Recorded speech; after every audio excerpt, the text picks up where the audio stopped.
Frank Herbert is probably my favorite author of all time because he was so creative and so influential. Even if some of his ideas probably existed beforehand, I'm sure fold space existed in some form. Einstein had talked about it.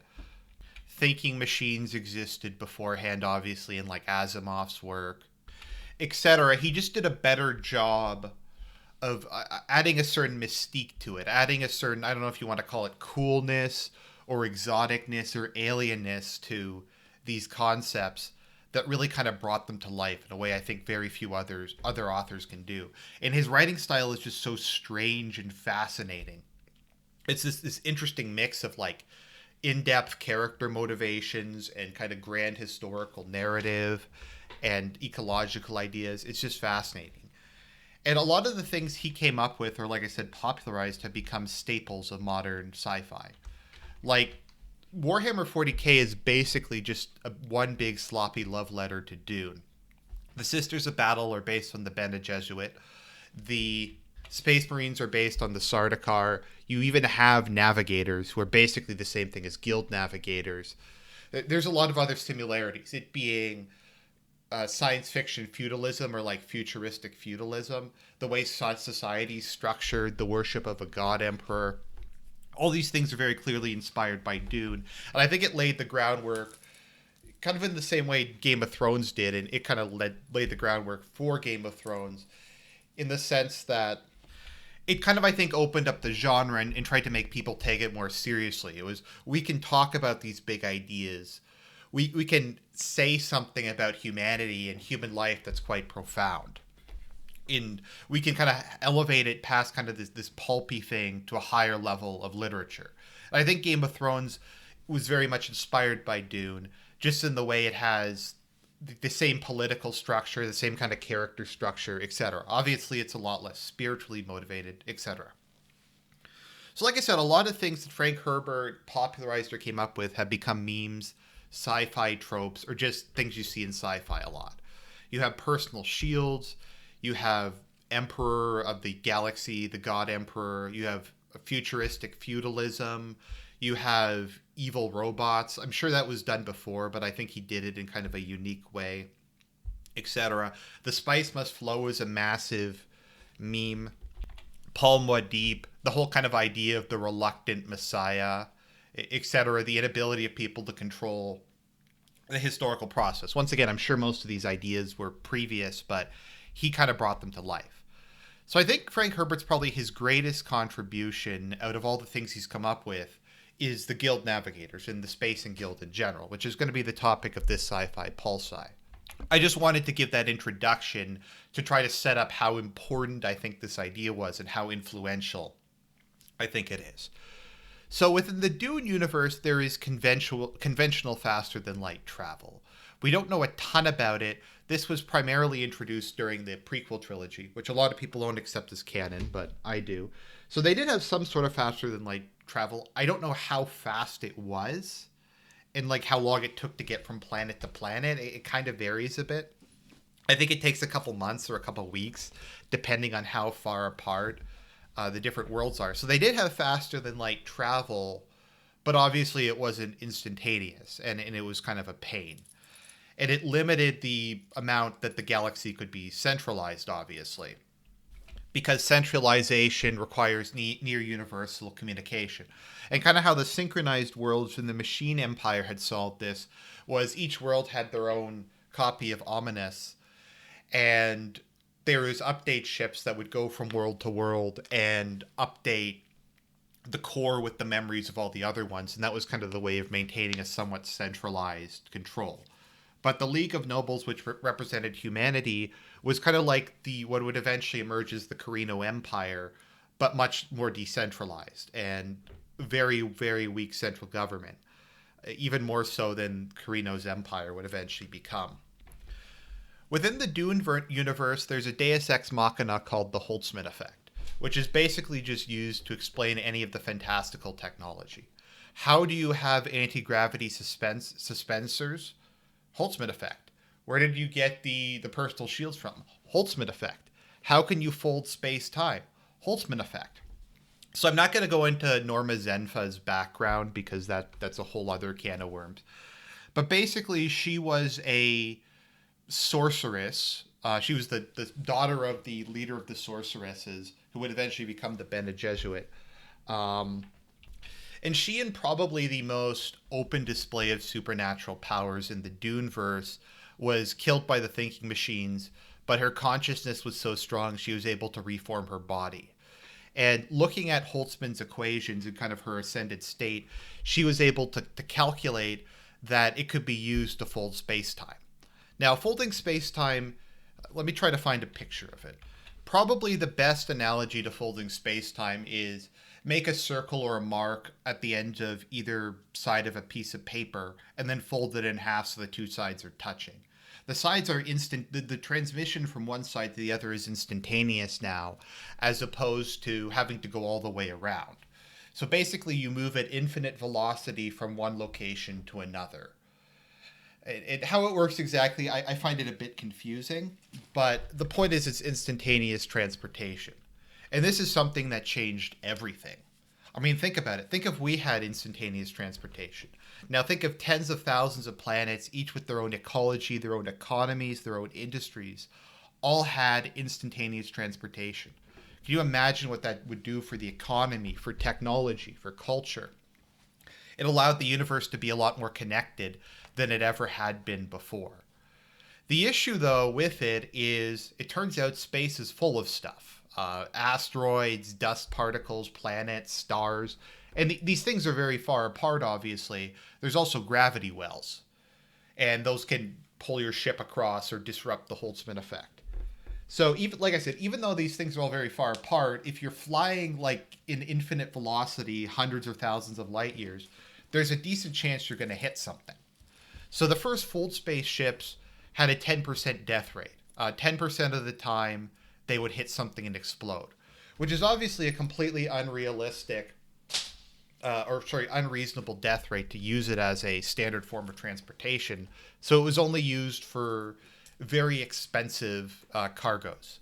And Aurelius Venport had to pay mercenaries, extremely greedy mercenaries, outrageously high wages to fly them. Now, Norma did invent a very basic calculating computer. I don't know if it was sentient per se, but it basically would plot the course. Like it would analyze the what was in between the 2 points and ensure that the ship would avoid them. And it was regarded as not being perfect, but she said it almost made it acceptable, the risks. So my guess is it either reduced it to like 1% or maybe 1 in 1,000 or 1 in 10,000. It still wasn't probably as safe as conventional space travel, but it was to the point where people would be willing to take a risk on it. However, because of the Butlerian Jihad, she wasn't able to put them into effect. They weren't widely implemented. Ultimately, though, the full space time engine came to the attention of the military command of the League of Nobles, and they immediately saw the military potential of it. The Butlerian Jihad had been a slugfest that had been going on for quite some time, and they kind of needed to finish it because machines reproduce exponentially, and even if they won some victories, it was still very difficult. So what they did was they mass-produced full space time engines. They loaded all their ships up with as many nukes as they could and just jumped from planet to planet, glassing them, including Earth for that measure. And Norma gave the computing computers to Vori and Atreides. So he personally survived, and most of his fleet survived. So humanity had taken horrific losses, but aside from Corin, which would eventually be taken sometime later, humanity had emerged victorious. One of the conditions of this whole enterprise was to give the Spacing Guild a monopoly on the full space time drive. But the issue of how to use it is still up in the air. How could you use this? So, a human would have to almost be able to see the future in order to pilot this because it moves too fast for reflexes or even almost for a computer. Like the computer would have to calculate ahead of time because if it's instantaneous and it's infinite velocity, you can't really steer. So this was discovered when Norma first started consuming melange, and she found it greatly heightened her senses and increased her mental capacity. And the more of it she took, the smarter she got. And eventually she started gasifying it into a very potent form and sealed herself in a tank. And it rapidly transformed her body, and she gained the limited ability to see the future. And because she could see the future, she could plot the course of a guild highliner. That is, before she would engage the full space time drive, she could see hundreds or thousands of different routes, pick the safe one, and program that into the computer. I think David Lynch's movie kind of almost implies that it gives them the power to move it themselves, like through supernatural magic or something. But no, the Holtzman drive does the moving. They just program it. Program it or steer it or however you want to call it. They're called guild steersmen. So when the guild was founded on the planet of Junction, this is such an immense change to the way the galaxy works that the calendar in Dune is after guild. So whenever they say a year, it's years after the founding of the Spacing Guild, and their sigil is the sign for infinity. It's like a three. It's like the infinity symbol, but with three bars, three circles instead of two. So yeah, so the Spacing Guild was founded. Norman discovered that spice was the key to piloting a highliner, and they immediately started to recruit various people to serve as navigators. So there's three stages for navigator. The first stage is they are still largely human, but they have I don't know what you call it, a tube or a respirator that continually pumps spice gas into their body, gradually acclimatizing them. Once they've been acclimatized, they are put inside of a tank and they mutate into a second stage guild navigator, which looks kind of like a merman, and they gain the ability to float around in the tank and they kind of swim in it. And at that point, they're finally able to reliably pilot a guild ship. Now, once they reach the third stage, they turn into like this giant salamander and don't even look human anymore. And because of that, they as they go on, they lose more and more touch with humanity, etc. Now, what the success rate of guild navigators is, I don't think we're ever specifically told. I'd imagine it's like 1 in a million ships fail. It's extremely unlikely. It's probably more likely a mechanical failure than a guild navigator would not pilot the ship properly. And guild highliners are massive. They're these huge ships, and they jump across the galaxy. Since the guild has a monopoly on faster than light travel, more or less, because people have abandoned the slower means because it's just so much more efficient to do this, they also develop a monopoly on banking and, to a certain degree, commerce. So the guild is by far the wealthiest organization in the Dune universe, and you would imagine it would hold the most political power. A common, I guess you could say, musing of fans is, why didn't the guild take direct control? Why didn't they just say, the universe is ours now, we can do whatever we want? Now, there's a number of different reasons for this. The first one is the guild can see the future, and their visions of the future showed if they ever tried to assume direct control, like if they made Arrakis into just a guild property, etc., then that would have the impact of leading to their eventual destruction, or it would leave them unable to see the future anymore. So they continually made the safe choice that would allow them to continue existing as they were the longest. Secondly, governing the universe is hard work. Do you really want to do all that paperwork, manage all the military affairs, deal with rebellions, etc.? It's a lot easier to just make all the money and let the emperor and the great houses deal with the mess. There's not really any benefit to assuming direct control. The only thing that really would have made sense was seizing direct control of Arrakis. The problem with this, though, is if the guild was suddenly to take control of it, the various factions within the Empire might decide that bringing back AIs is the lesser of the two evils. Ix eventually develops something resembling an AI that can do the same thing a navigator does. So they might have developed that earlier. They might have switched back to faster than light ships, kind of conventional ones. They might have tried to get mentats who were able to pilot guild highliners. There is alternatives. They take probably centuries to develop. Also, my understanding is most of the planets are self-sufficient at least largely self-sufficient. I know Kaladin is, but it would kind of lead to their destruction. And so they're just happy to rule from behind the scenes. The other thing is the leadership of the guild is kind of a bit confused to me. I'm not sure if the navigators are in charge or if humans are in charge, or it's kind of a mixture. But the navigators are happy piloting ships. They're immortal so long as they stay within the spice gas. They like the spice gas. They like their immense metal capacity. They like flying the ships. So long as they keep getting their melange and they keep staying in the spice gas, they're perfectly happy. They don't really have a need to do anything else. They already are absurdly wealthy. They can buy whatever they want. Why go to the risk of changing the status quo? Actually, they were one of the funders of the Orange Catholic Bible. Despite them mostly being atheists, they saw the standardization of religion as being a good way of maintaining social order. So within the Dune universe, at least in book one, the power structure is described as a tripod with the Emperor, the Spacing Guild, and the Landsraad, or the Great Houses, kind of counterbalancing each other. And the guild does occasionally use its transport power, because the Emperor attempts to create a synthetic version of the spice, and as part of his plan, he's going to nuke Arrakis and destroy that one, and then get his own navigators. And once he gets his own navigators, he can dispense with the guild and rule the universe directly.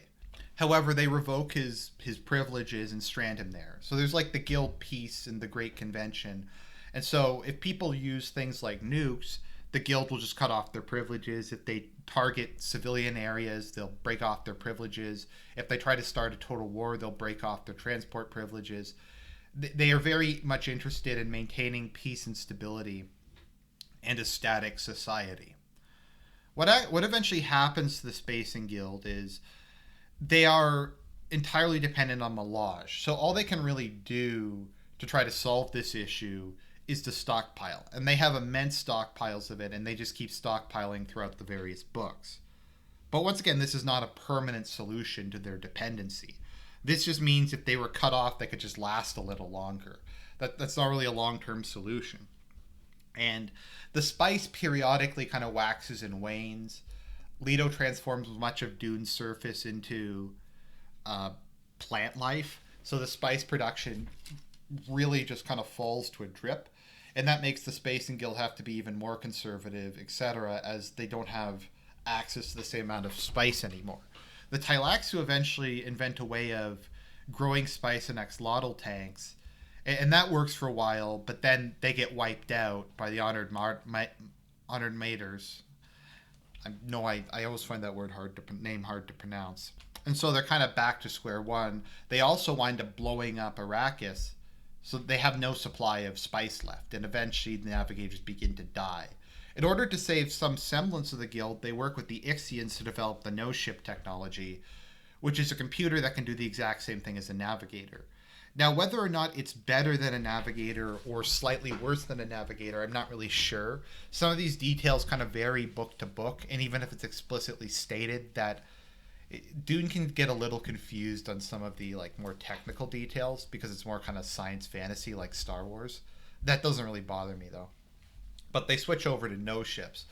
Kind of the last gasp of the guild is in the final book, where all the remaining Highliners show up to fight off Ominous's first wave of his grand fleet. What happens to them afterwards, I'm not really sure. I don't think we have real information as to what becomes of most things after the end of the old book series, which was completed obviously by Frank Herbert's son. But the Spacing Guild is probably the most successful company in history, at least in the history of the Dune universe, and the impact of it will be felt until the end of time. Once again, a fascinating concept, very well executed, and one that is believable. Obviously, the technology and the salamanders flowing in the tanks isn't believable, but just what the impact of instantaneous travel would be, how important it would be, and how society would become dependent on it. So I hope you enjoyed the video. More to come, and I'll talk to you guys later.